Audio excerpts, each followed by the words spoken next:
debates. Well done. Fay Jones. Thank you. Thank you. Sorry, glasses, mask issue. I beg your pardon. Thank you, Mr. Davies. It's an honour to be called in this debate and to have the chance to talk about levelling up as it relates to the Union.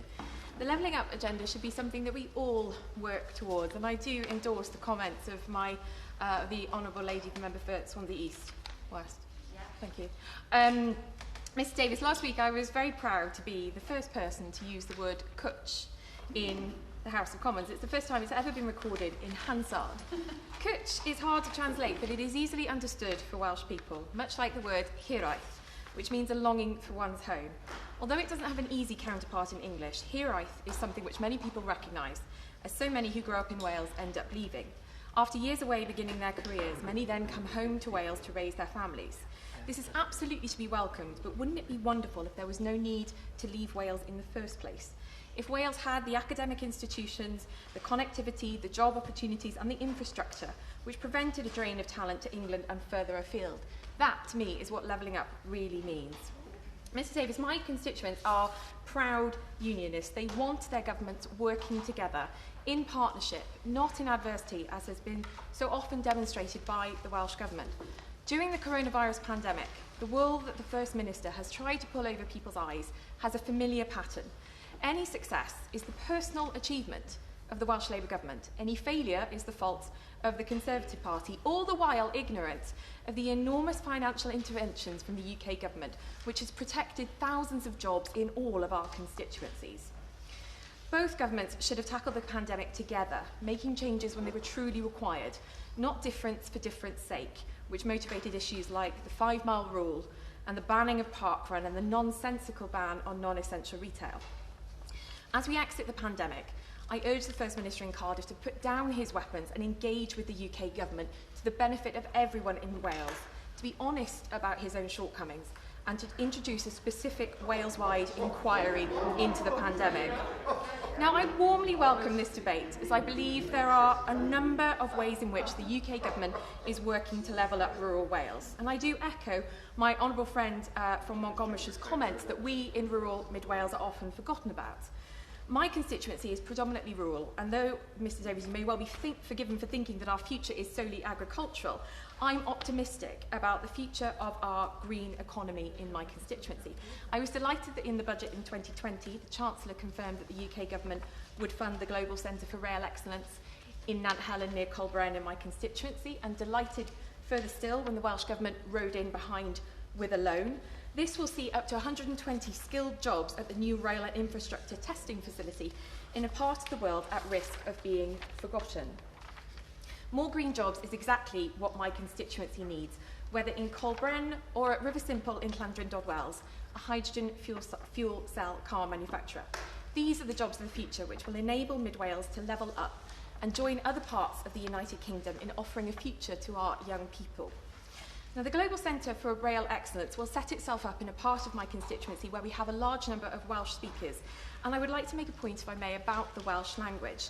And my grandfather was a first language Welsh speaker whose tendencies lay more with my honourable friends from Plaid Cymru than with me. That he turned out to have both a son and a granddaughter who would become Conservative MPs is probably still unsettling for him, even in the afterlife. But he inspired in me a great affection for the language, which I do still try to learn, albeit badly. It's by no means an easy language, but one with great poetry built in, and I do commend those in my constituency who do use the language frequently down in Ostragunlais or Llandrindod-Wells and up in the north in Rhaeadr. I often wonder what my Welsh-speaking, Plaid-supporting grandfather would have made of the fact that it was a Conservative government who introduced the Welsh Language Act and created the Welsh television channel S4C. I'm sure he also would have welcomed the extremely favourable settlement announced yesterday for S4C.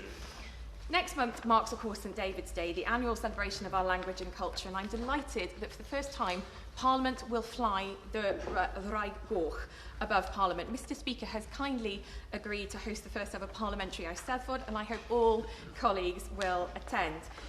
But as much as I'm keen and proud of the Welsh language and want to keep it thriving, I'm ambitious for Wales, and I want to see our nation lift up its eyes around the world. The Welsh Government sensibly has a target for more Welsh speakers, but where is its target for more Mandarin speakers, more French, more Farsi? I think it's really important that we give our young people as many opportunities as possible, and so I warmly welcome the government's introduction of the Turing scheme.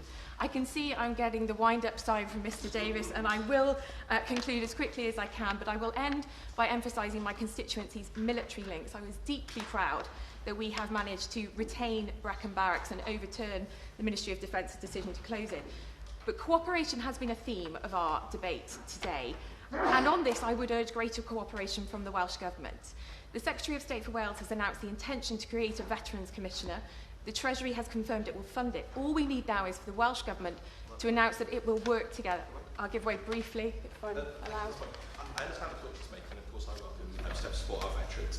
But she went on this argument before in a previous debate in Westminster Hall, and in fact actually the Minister of the Armed Forces praised First Minister Mark Drake for the cooperation he had given with the Ministry of Defence. And indeed the Welsh Government has put huge amounts of extra resources, for example, into NHS Veterans Wales. So will she welcome what the Welsh Government's been doing for veterans, not just criticise them? I draw attention to my interests as well.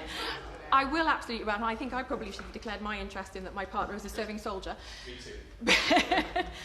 But I do think the Welsh Government could go further. I recognise that they are taking steps, they do recognise the severity of this issue, but we stand ready to create this role, which would ensure consistency right across Wales, and so far the Welsh Government has not quite crossed the line yet. Anything he's willing to help me with that, I would be very grateful. So I will wind up. I had plenty more to say around Operation Rescript, but I will end on that plea for cooperation from the Welsh Government again. Thank you. And David. Thank you, Mr Davis, and it's a pleasure to serve under your chairpersonship. Could I say that it's appropriate that we're having this Grand Committee meeting